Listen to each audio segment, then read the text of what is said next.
A 15-year-old girl is missing after her mother says she ran away from the Youthworks shelter in Fargo. Tonight, Valley News Team's Tiffany Ackerman spoke with the shelter. They didn't necessarily speak much about this particular situation, but do say they want to help troubled teens.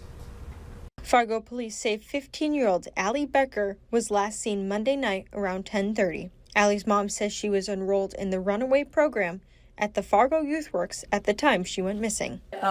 So this is not a locked shelter. This is a shelter where they can leave voluntarily, but they're encouraged to be there for a short term. So it might be a few days. Sometimes it stretches longer because it's the right thing for the youth.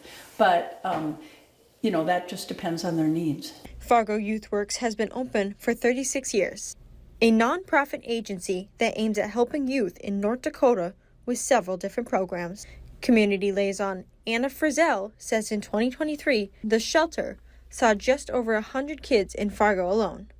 The kids can stay for as long as they need.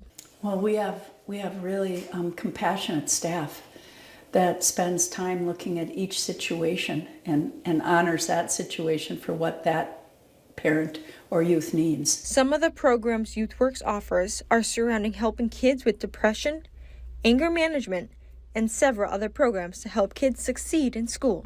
Use the resources of the community to try to provide a way for this youth to begin that journey on through their youth and adulthood without having to run away from a bad situation.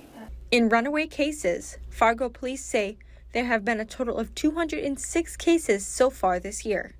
248 of those cases are juveniles. That number is higher because Fargo police say when siblings or friends run away together, they are listed as one case. In Allie's situation, she isn't believed to be with anyone. In Fargo, Tiffany Ackerman, Valley News Live.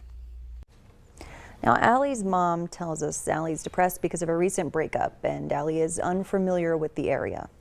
Her picture is up on your screen now. She's 5'1", blonde hair, blue eyes. If you know where she is, you're asked to call the number on the bottom of your screen there, 701-451-7660. Again, 701-451-7660. For a list of services at Fargo Youthworks, click on this story on our website, valleynewslive.com.